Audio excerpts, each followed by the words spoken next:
What's up, everybody? I'm going to do a quick video about the visa applications afforded to the uh, majority of the muscle hijackers that participated in the terrorist attacks of September 11, 2001, and how their applications were able to be processed successfully, even though that they shouldn't, and who was behind the approval of these applications. And a little bit of history. J. Michael Springmann was the head of the Visa Bureau in Jeddah, Saudi Arabia during the Reagan and Bush administrations from September 1987 to March of 1989. While he was in Saudi Arabia, Springmann was ordered by a number of high-level State Department officials to issue visas to unqualified applicants, people who couldn't, people who left out answers to certain questions.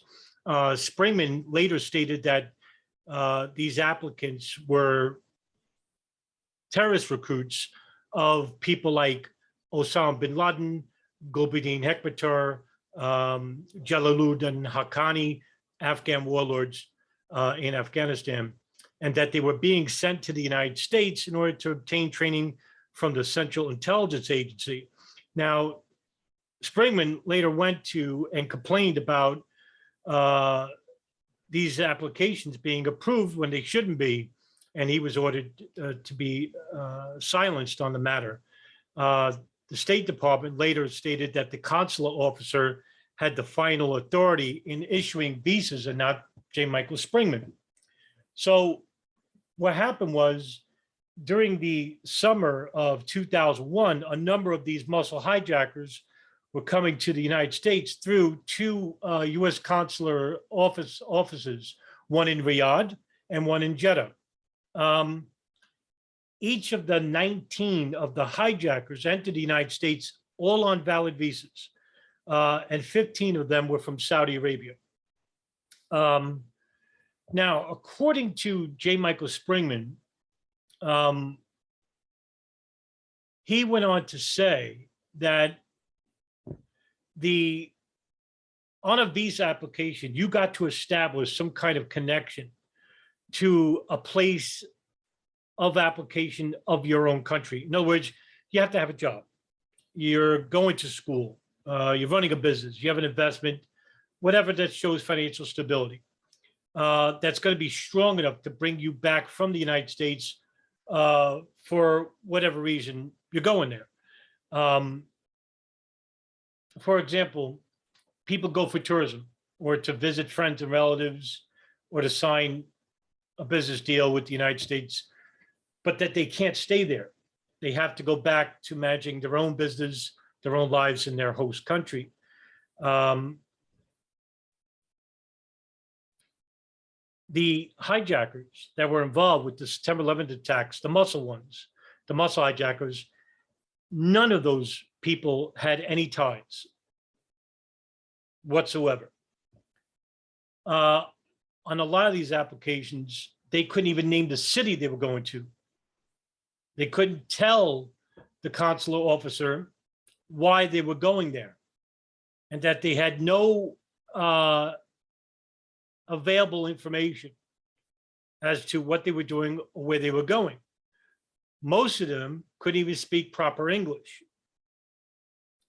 Now, this was a big problem because Springmann basically complained to his superiors. Now, one of those superiors was a consular officer in Jeddah by the name of Shanya Stienger, who was in charge of approving these applications that Springmann had suspended, in which 11 of these applications were approved for U.S. visas. And all 11 of these people participated in the September 11th attacks. And she gave closed-door testimony to the 9/11 Commission, and she still has a job, and she had gotten promotions. Stienger herself basically is somebody who has an interesting background. And what I want to what I want to talk about here is I want to talk about her interview with the Inspector General at the Jeddah U.S. Consul Office, which I'm going to show you when I share the screen. And we'll go over what I think is the problem here and what happened. Now, look, J. Michael Springmann was actually forced out of his job. He's done a number of interviews, and he's actually talked about this issue regarding what is happening and who he complained to and why it was a failure, because he actually went and complained to people like Justice Stevens. Justice is the given name, and he was the head of the consular section.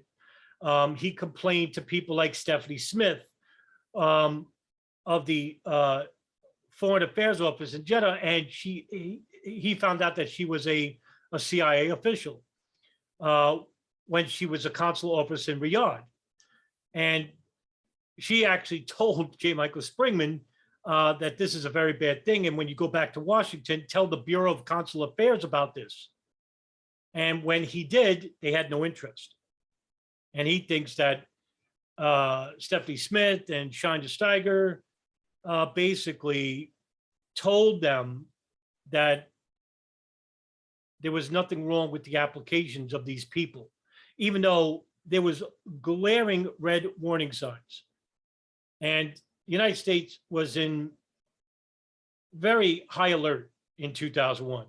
There was a number of different foreign and domestic intelligence agencies that were basically warning the United States that bin Laden wanted to attack the United States inside the country. And this is coming from the CIA, the FBI, even though those warnings were vague, when they had detailed information and they didn't share it. Spain, Germany, Russia,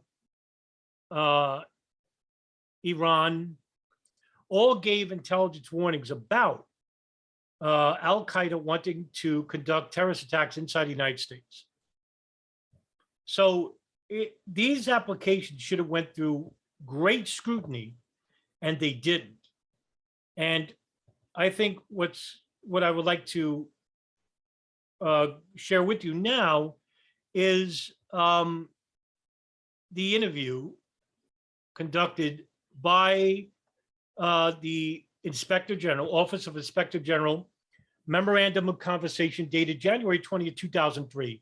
As you can see, the U.S. Consulate General Dubai of United Arab Emirates and Shanya Stienger, whose name is redacted here, okay?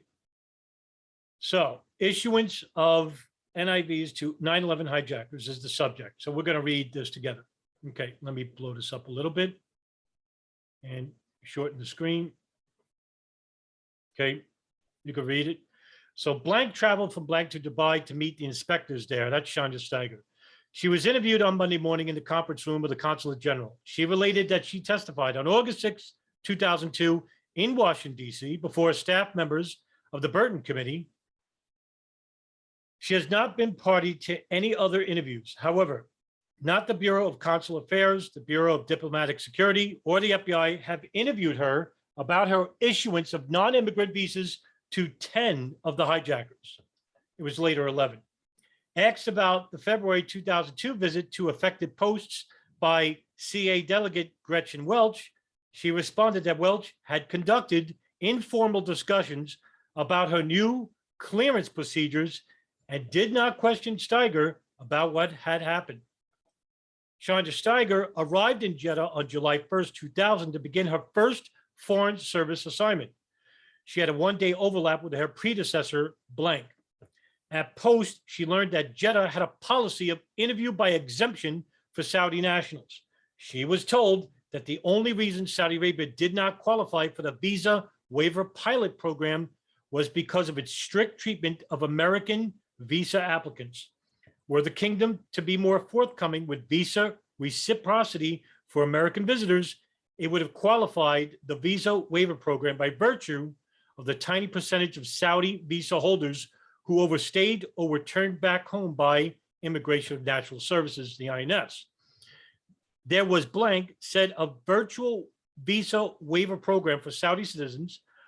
On those rare occasions that a Saudi application raised specific concerns and was not clearly approvable, would the applicant be asked to appear for an interview? And that's the proper procedure, is that if a consular officer who is viewing the initial application and sees that there's maybe an unanswered question, or maybe an answer that doesn't fit right with the question, that application is put on hold, and then an additional interview, is a face-to-face interview, is conducted, and which the officer asks additional questions about why they didn't answer the question properly, and then they could gauge maybe an answer and maybe ask additional questions relating to those questions that he didn't answer, and then he makes a decision based on that interview. But it goes through a review and a process. So there's a process involved with this. This often resulted in the foreign ministry phoning the consular general or the consular section chief to ask why a personal appearance was necessary. She showed us a copy of 2000 Riyadh 02002, which made mention of the general inapplicability of Section 214B to Saudi nationals.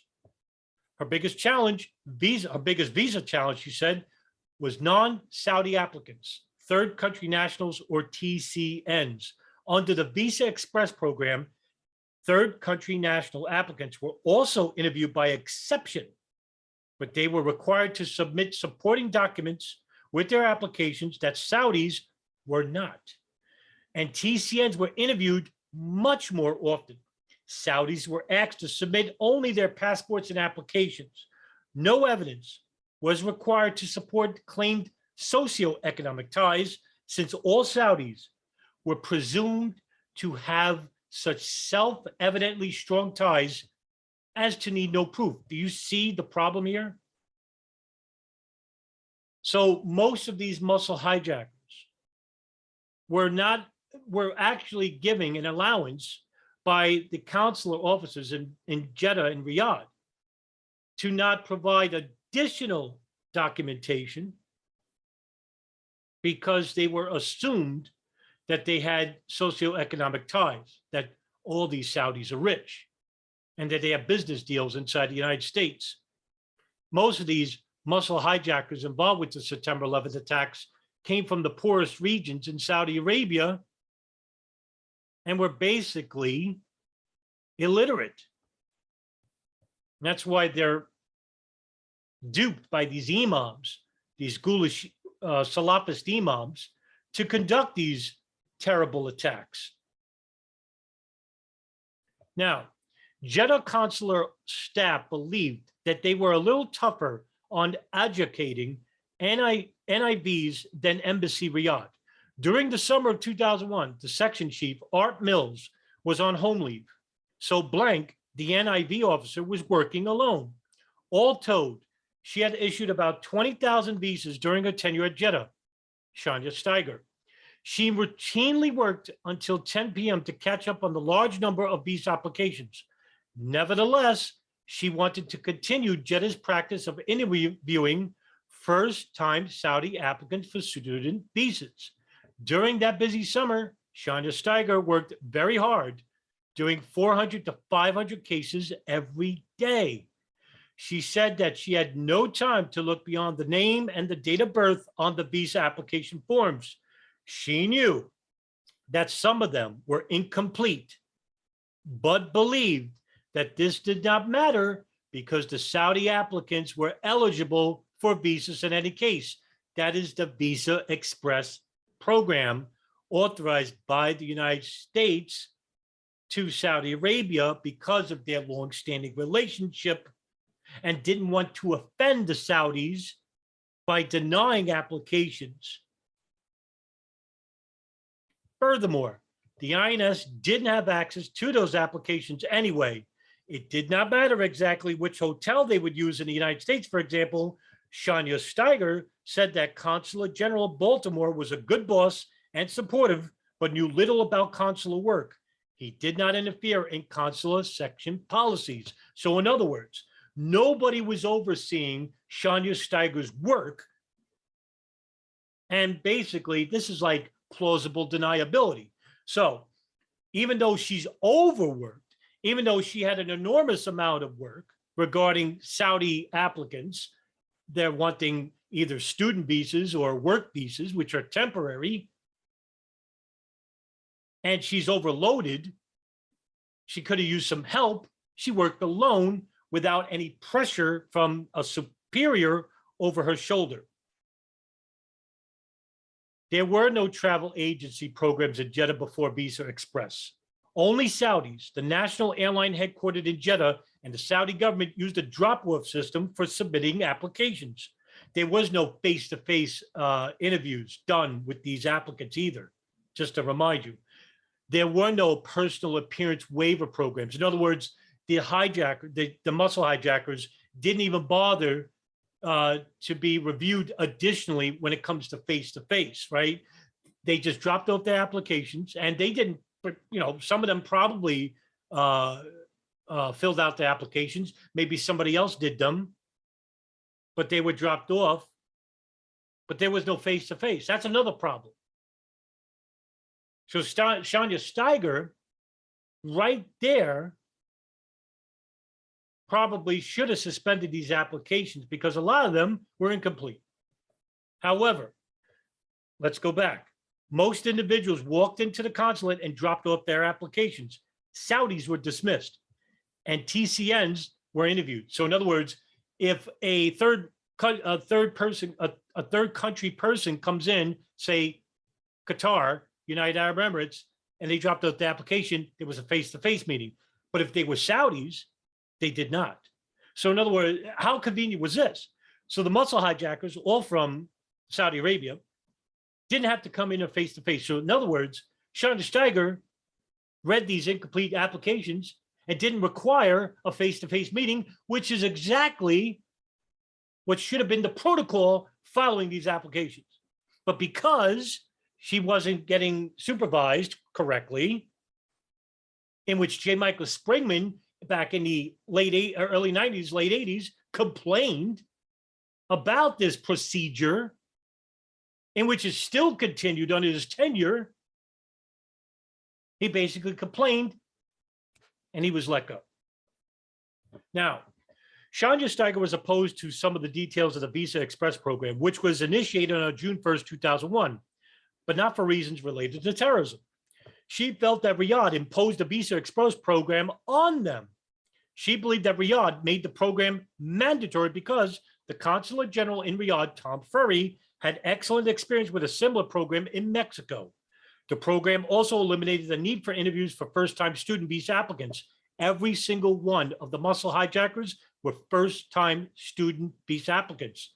And as I read to you previously, first-time visa applicants in other consular agencies required an interview, face-to-face meeting. She also felt that it was a bone tossed to Riyadh RSO, who was becoming concerned about the security threat posed to the post by a large crowd of visa applicants, because a lot of people that were coming from Afghanistan traveling to Riyadh, Saudi Arabia, or Pakistan to Saudi Arabia, known terrorist hotspots, were given their visas, their applications were approved without a face-to-face interview. So in other words, even if the muscle hijackers fill out these forms, Shanya Stieger wouldn't even know them by face because there was no face-to-face meeting. It's huge, by the way. Because who knows who could have filled out these applications? Was it them? Was it somebody else? Most likely it was them, because most of these people were illiterate and they couldn't even speak English, didn't even know where they were going.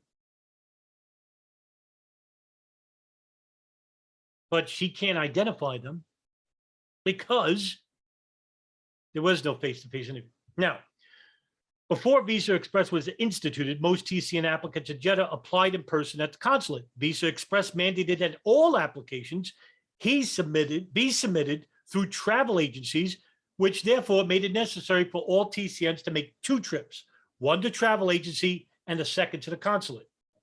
So this is the correct procedure for first-time applicants and for applicants who are labeled TCNs, third country nationals. Why isn't it for Saudis?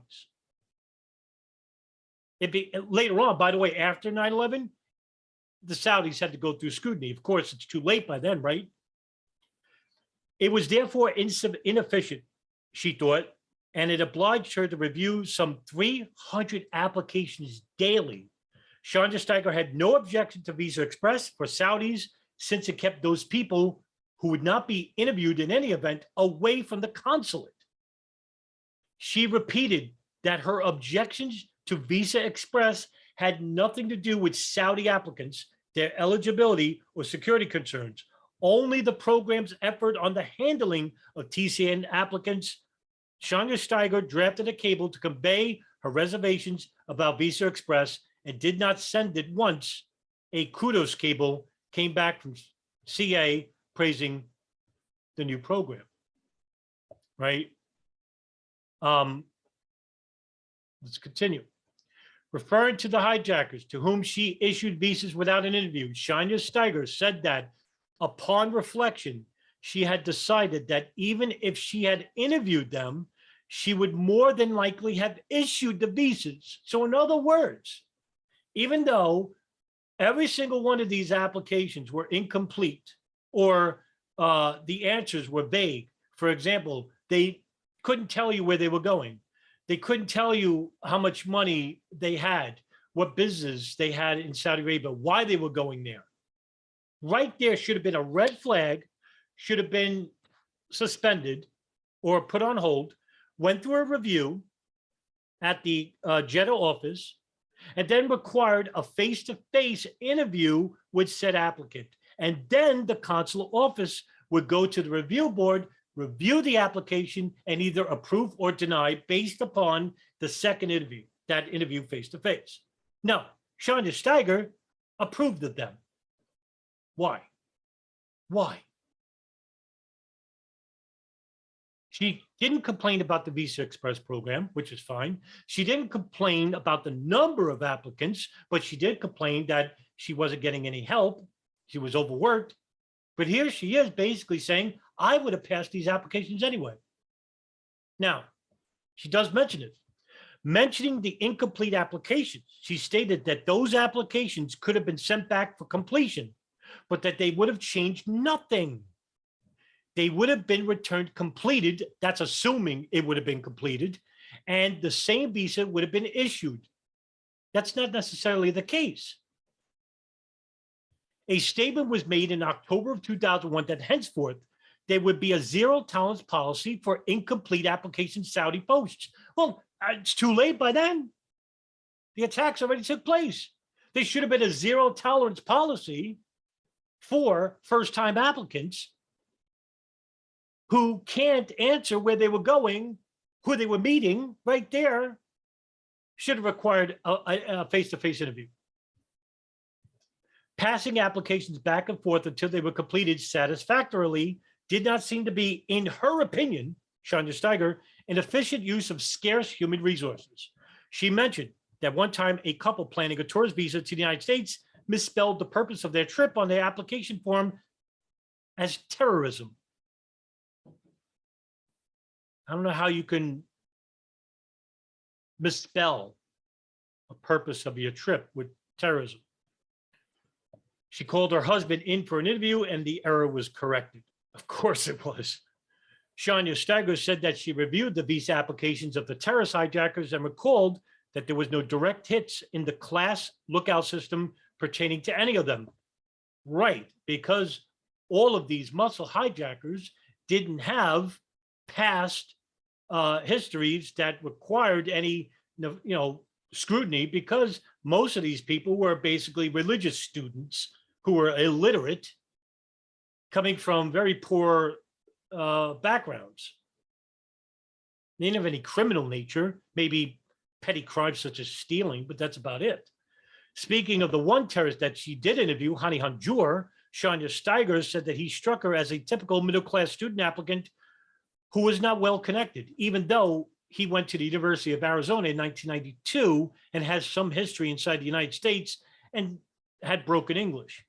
She said that the cases of Saudis, she intended to fall into one of these socioeconomic classes, and many of the male students were in the middle. No matter which of these three classes they fell into, however, Saudis were exempt from the requirement placed on third country nationals, TCNs, to provide supporting documents such as certified letters from employers, bank statements. Shanya Stienger believed that the fact that Saudis were told to apply without supporting documents confirmed her earlier statement that Saudi Arabia was a virtual visa waiver country. In other words, they were just handing out visas left and right. And this was approved by the U.S. Consular Office, who is basically approved by the State Department. Meanwhile, you have CIA influence in these consular offices. Don't forget that. All a Saudi needs to prove is that he is a Saudi. Hani Hanjo was interviewed because he requested a 3-year stay in the United States on his visa application, while a normal request at that time would have been for a maximum of only 2 years. Now, this is a great point, because what if, say, somebody from Egypt, somebody from Iraq, had a false documentation proving he was a Saudi? All he needed to do was prove he's a Saudi with a falsified Saudi passport or ID card, any type of Saudi documentation, which is falsified, and he's labeled a Saudi, and he's given a visa program to enter the United States. Keep that in mind. Question about resources. Shanya Stienger said she wished she had more staff, one more FSN, but only to avoid overtime and to provide even more careful attention to TCN cases, especially maids. She did not consider that the hijackers received visas because the section was too busy. The junior officer who sometimes helped her had a higher refusal rate than she did. Well, there's a worthy guy.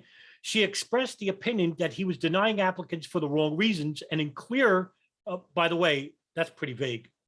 What's considered a wrong reason? And in clear contravention of some established adjudication guidelines. Excuse me, I have a very East Coast accent, so some words are going to come out wrong, so forgive me. For example, he denied student visas to applicants seeking to attend schools of poor repute, telling them to apply again next year with an I-20 from a real school. Shanya Stienger said that there was a clear statement from CA that this kind of refusal was inappropriate, but the other officer persisted. He was counseled to adjust his adjudication practices to comply with the policies set out in the Foreign Affairs Manual. Asked what resources she considered were in too short supply, she said that she wished she had more overlap and time with her predecessor. There are many layers of Saudi society, and it would have helped to have an experienced mentor to show her the way at first. It took her a while to pick up the nuances of this society, and she studied Arabic at the Foreign Services Institute for 9 months and required a 2.1 grade for spoken and reading comprehension. When asked directly if she ever encountered to lower her refusal rate, she said she did not. The other junior officer was spoken to, she said, but he merited the talking to. There were no validation studies done of Saudi NIV holders, and there were no known cases of Saudis overstaying their visas to the US. Well, that's not true. Maybe to others, but Khalid al-Mihdhar definitely did, and so did Nawaf al-Hazmi. And the other muscle hijackers didn't need to, because when they were approved in 2001, they were killed in September 11, 2001 anyway. The virtual Saudi visa waiver, she concluded, was apparently appropriate given the lack of Saudi illegals in the US. Shanya Stienger then discussed events after September 11th, and she expressed surprise that her name has not been publicized, and that only now she was being asked to explain what she did. Well, obviously, in the months after the events, it bothered her that there was so much confusion and inconsistency in mission and department statements about whether or not anything had changed regarding visa adjunctation policies. In the immediate aftermath of the tragedy, the Post was told not to change its procedures. What? There you have it, folks. Here's the problem laid out right here in front of you. They're just giving out visas to anybody, just like they give out driver's licenses to anybody. They don't care. Hey, by the way, you're a Saudi. You don't have to go through a review. You don't have to come for a face-to-face interview. All you have to do is show some type of identification proving you're a Saudi and you're approved through the visa waiver program. But when the U.S. press picked up a story that nothing had changed, which was based on a telegram she had drafted, the Post was chided by CA for making the department look bad. Now, Shanya Stienger said that after September 11th, she felt worse about the visas she was still issuing than she did about the ones she had previously issued to the hijackers. Well, I understand because, you know, what if she didn't have foreknowledge, right? You know, I happen to think that she was just doing her job because the superiors told her, hey, just put the visa applications through, but she could have used her common sense here. I mean, she basically said, I would have just approved them anyway, even though they were passed, even though the applications were incomplete. The hijackers clearly appeared to be eligible, given the policies and procedures in place before September 11th, but after September 11th, she said she found herself continuing to issue superficially similar cases. The department stated publicly that procedures have been tightened, but they really had not. And I was still pushing the issue button every day. Issue, issue, issue. Have I, she worried out loud, already issued visas since September 11th to the next bunch of terrorists? In late October 2001, Embassy Riyadh informed CA that there was now a zero tolerance for incomplete applications. That should have been the case in 2001 prior to September 11th. Should have been the case. Why? What I just said to you before, that all throughout the spring and summer of 2001, there was warnings from foreign and domestic intelligence agencies suggesting that bin Laden was going to attack inside the United States, that there was going to be a big attack inside the United States. They just didn't know how, when, or where, allegedly. All right. So this is right there, right there. INS, airline security, and of course, every single consular official in the Middle East should have had stricter policy and security measures in place based on those warnings. Do I need to spell it out for you?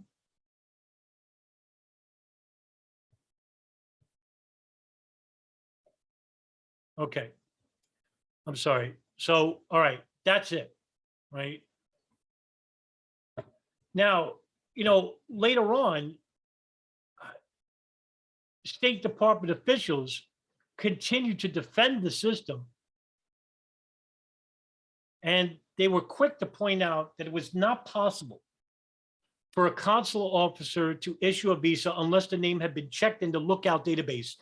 With the counterterrorism officers like the FBI, they have a database called the tip-off database, where they run through a name that either came from a suspicious country like Afghanistan or Pakistan, known terrorist hotspots. And if they came back clean, then there was no additional scrutiny or security measures for that individual. Now, according to Mary Ryan, the Assistant Secretary of State for Consular Affairs, she said that they had a struggle with law enforcement and intelligence communities in getting additional information. Now, this is a huge problem because, you know, there's been people in the tube room that think all these agencies are working with one another and they're covering up everything all at the same time. No, the opposite is true, that a lot of these agencies are not working together and sharing data with one another.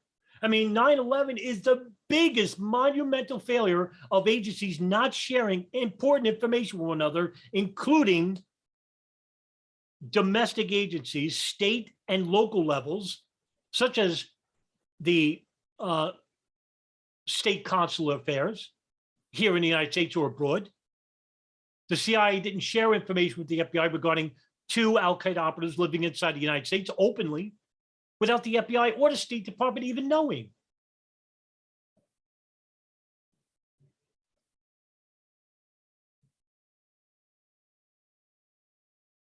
And this is a problem. And it's a problem that J. Michael Springmann tried to point out.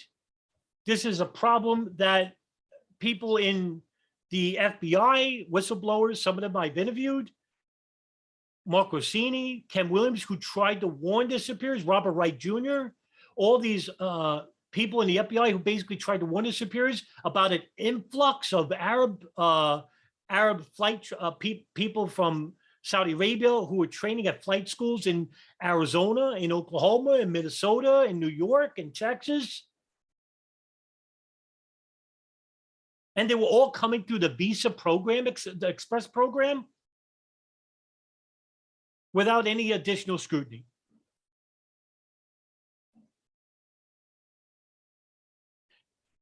So I hope this interview, well, I hope this video basically cleared up some questions that you had regarding how the hijackers were approved of their visas, mostly the muscle hijackers anyway. And now we know how they got their applications approved and why they weren't given any additional scrutiny and who we can blame in the future for this. See you guys in the next video.